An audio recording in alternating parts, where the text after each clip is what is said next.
I'm Atarah Valentine, and you are watching the AU Review. Well, thank you very much for joining us. Thank you for having me. Is it your first time at Lollapalooza?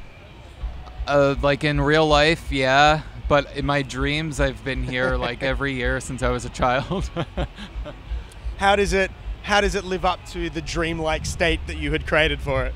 It's amazing. And it's funny because the situation for me, I'm meeting so many amazing people, even just industry people that like I've known and heard about for years that like I've never been able to touch base with. And then like so many musicians. It's great. To me, like Lollapalooza feels like the one festival where it's still about the music and it's not about like, it's not, I don't want to slam other festivals, so I'll leave them unnamed. Just in case they want to hire you in the future. Just in case, because I will play all of them. Let's make that clear. But it seems to be the one where people are genuinely here to discover music and see music, and like a set finishes and they run to the next stage, and like that's awesome. I completely agree. I've noticed the exact same thing. It's a music fans festival for sure. And I honestly I didn't think it was going to be like that, because being from New York, everybody's so jaded and stands there like completely stiff with their arms folded, and here it's like people can't seem to get enough. You hear stories of people playing in New York, the crowd just like crossing their arms, silent. They leave the stage thinking they've played the worst set of all time, and the manager of the venue comes up and says, "That's the best reaction I've seen from the crowd ever." Yeah, for sure. Yeah, it says a lot. What is it as a musician, as a singer-songwriter, as an artist living in New York? What is that experience like? Well, it's not what it used to be. I'll say that much.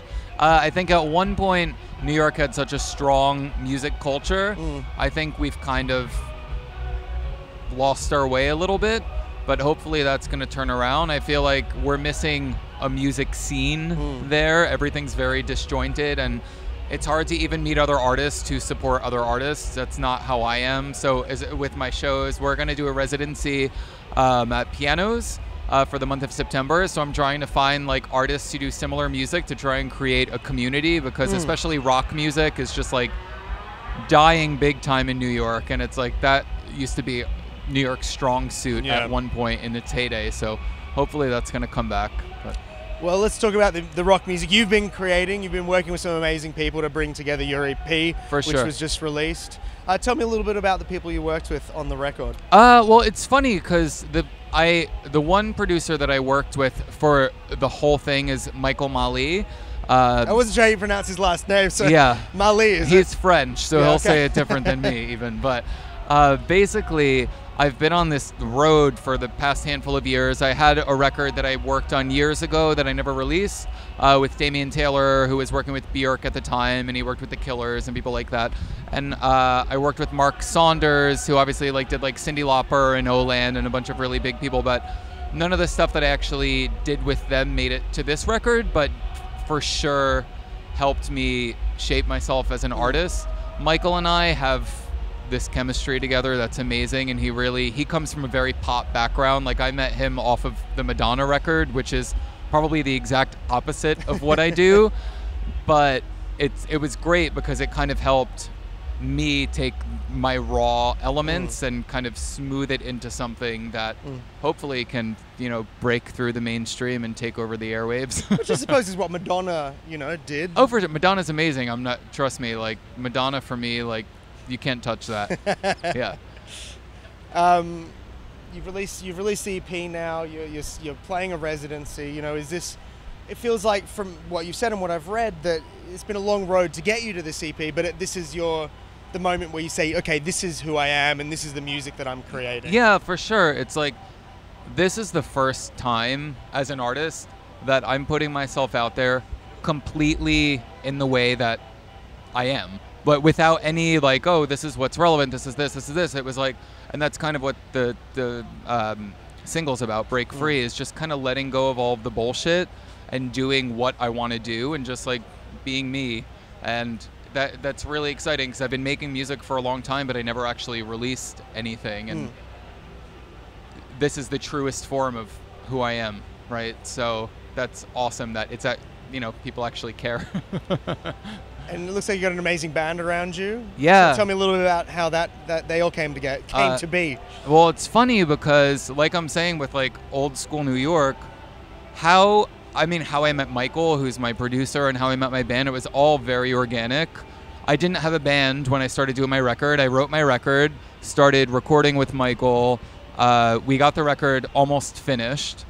And then just random people. The first person was my friend Asher, who was the engineer on the record, who subbed one day and came in and liked the music and was like, I'd like to be in your band. I was like, okay. And then my old drummer left my band to play with another band who was touring a lot.